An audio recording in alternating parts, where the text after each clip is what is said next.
getting them killed with her still dying because the ghost knew she lying the whole time. Scary movies have always scared the crap out of me. With that being said, some scary movies have villains in it, but some villains are so flimsy looking, seems like all you need is to stab them with the sharp end of a basketball, and that'd be murdered she wrote for him, just like take A47. Don't free him, no. He did that. He did all that. With that being said, today we're going to check out a video called Horror Movie Characters That I Can Beat. If you guys want to watch the original video, make sure to subscribe to Degenerosity. Let's do this. What's in the basket?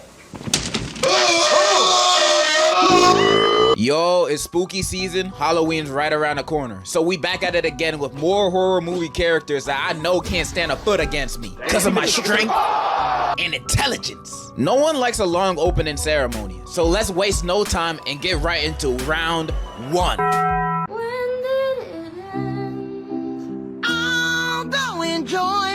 Terrifier from the movie Terrifier is about Terrifier terrifying and murking random people.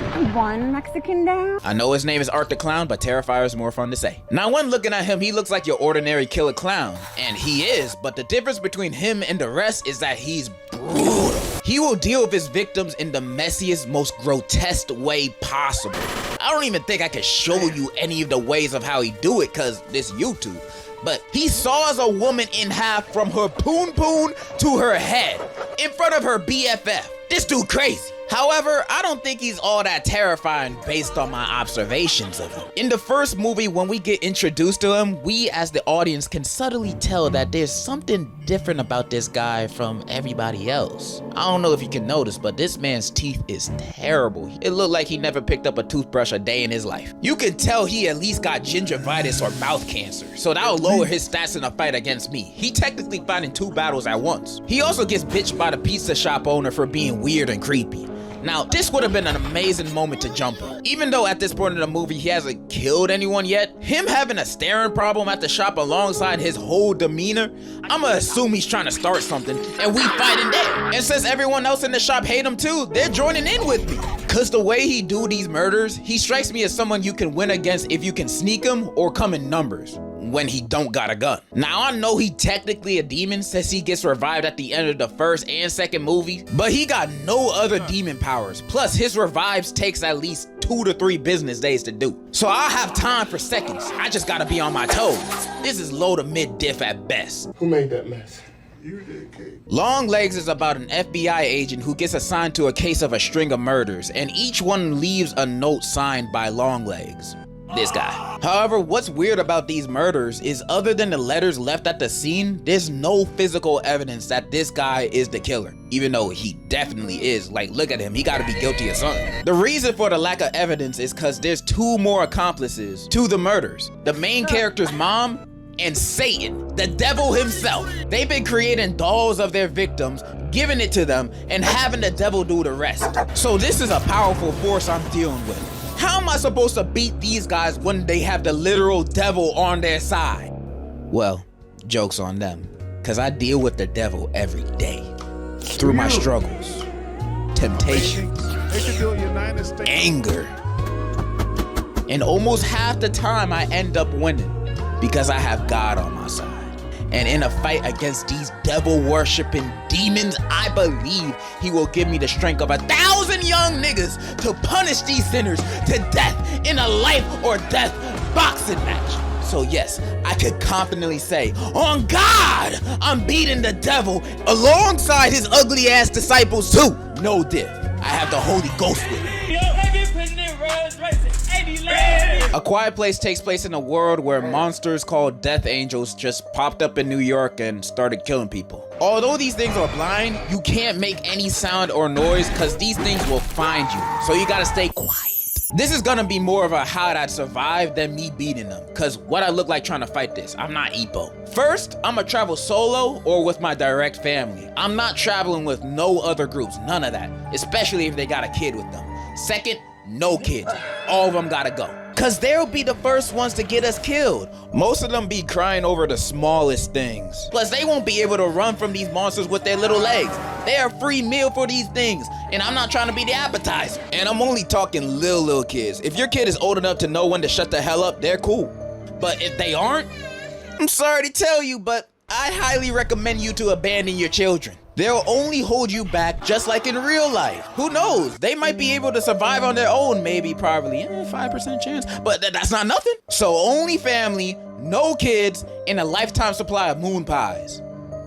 Gotta stay fed somehow. In fact, we probably don't even gotta do all that. Cause spoilers, their weakness is high pitched frequencies. So you can basically go to PetSmart and buy a dog whistle and have them beat. These guys aren't even much of a threat. They're like a little puppy that can rip you in half. When looking at them like that, they don't seem too scary no more, do they? Meaning they ain't gonna be a challenge for me. 10 out of 10, I'm surviving a quiet place. Wow, scream. I need you to shake that booty. I'm blocking you, brother. Unfried is a movie taking place in a Skype call. A group of friends are chatting, then the ghost of their friend that self-destructed exactly a year earlier joins the call and starts murking them one by one, until one of them confesses about recording and posting an embarrassing video of her, which ended up being her 13th reason. And the ghost power level is pretty strong. It can physically break into their house, and it's shown powers of mind control. So she ain't like some of those other ghosts that exist just to haunt you and be spooky. This ghost means business. But y'all know me. No person, ghost, or demon gonna catch me lacking.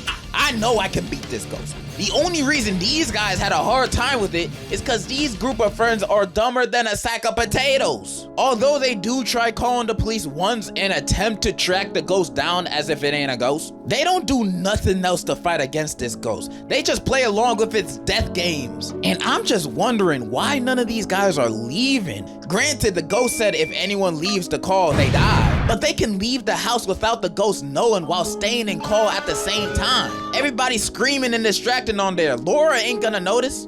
By the way, that's the name of the ghost. And even if she were, we don't know that because they don't even try it. Or even better, secretly text everyone in the chat to turn off their Wi-Fi at the same time. So they all leave the Skype call at once. Because with this, they technically did not leave the call. They got kicked out, so it doesn't count. And even if it do, it can't go after all of us. It's one ghost. Only one of y'all gotta die. Not me though. Or we could do the best option, which is to confess your sins. Cause spoilers, the main girl in the movie was the one that filmed Laura's 13th reason and posted it.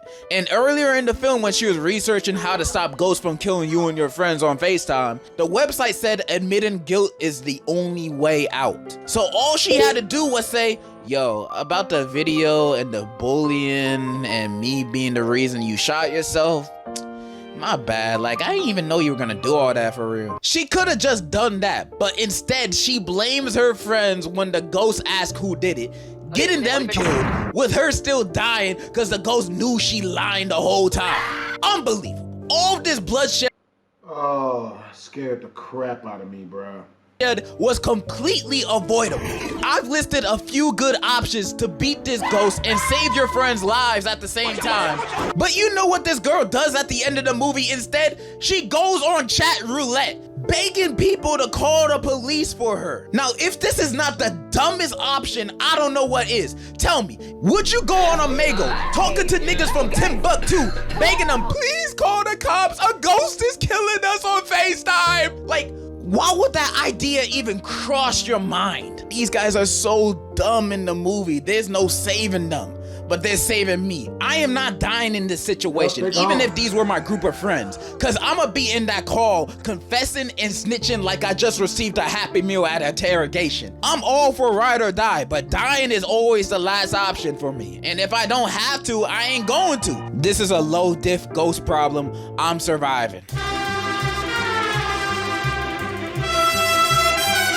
Godzilla needs no introduction because everyone will know them when their big ass shows up. Some might say they aren't a horror movie character, but I know the Japanese would hate to see this nigga coming, so I'm counting them. Not only do they stand at more than 350 feet, but some of its powers include nuclear breath, nuclear shockwaves, laser beams, telepathy, regeneration, flight, and fight. This thing's stats are all maxed. I'm surprised anybody stood a chance at even damaging this beast. Many people would assume the task of beating Godzilla is an impossible mission. But you know what? They said the same thing to Tom Cruise about his missions, and that guy has like 30 movies proving us wrong. So do I have a plan against Godzilla? Of course I do. listen and learn. Now, fighting, military weapons, and nukes won't work on it. But you know what would? An Ava. We build a motherfucking Ava suit to beat Godzilla. These things are not only strong, they're crazy fast, or at least fast enough to dodge his lasers and hot ass breath. Plus, we seen how crazy the Ava can be when it goes berserk. Against Godzilla, it might have a chance. Now you might ask, how the hell am I gonna get access to an Ava? And I'm telling you, if Godzilla pulled up to Myrtle Beach one day, wreaking havoc, they won't have time to think about military strategy or how unqualified I am for this task. It won't matter, because they'll see my confidence. And when me and whoever the president will be next week meet eyes, they'll immediately be like, someone please get this man a suit and all of our tax money. Ava suit secured. Now all we need is someone's mom to sacrifice and merge her soul to the Ava. I vote Beyonce. I believe her soul is stronger than 1,000 suns. Beyonce! With all those requirements put together, I believe I have a pretty strong chance against Godzilla. And if the government so happens to deny my request, then we're all fucked! I'm not gonna hype myself up too much, so I would say I have like a 6, maybe 7 out of 10 chance of beating Godzilla, you know? But it has to be in the suit. With no Ava suit? Pray. And there you have it, a few more horror movie characters I can beat in a match of fisticuffs. So many of them I could beat, my record would look like Floyd Mayweather's if this was real. And if you don't think I can beat serial killers, ghosts, or demons, then you're a whole different type of delusional, buddy. You don't know what I'm capable of? I don't need to prove nothing. That's all I gotta say. And in conclusion, this album is so good. Wow. I'm gonna check this album out. Yo, I hope you guys enjoyed the video. I was running around on YouTube, ran across this video. Make sure to comment, like, and or subscribe. It's your boy BlastphamousHD. Twisms.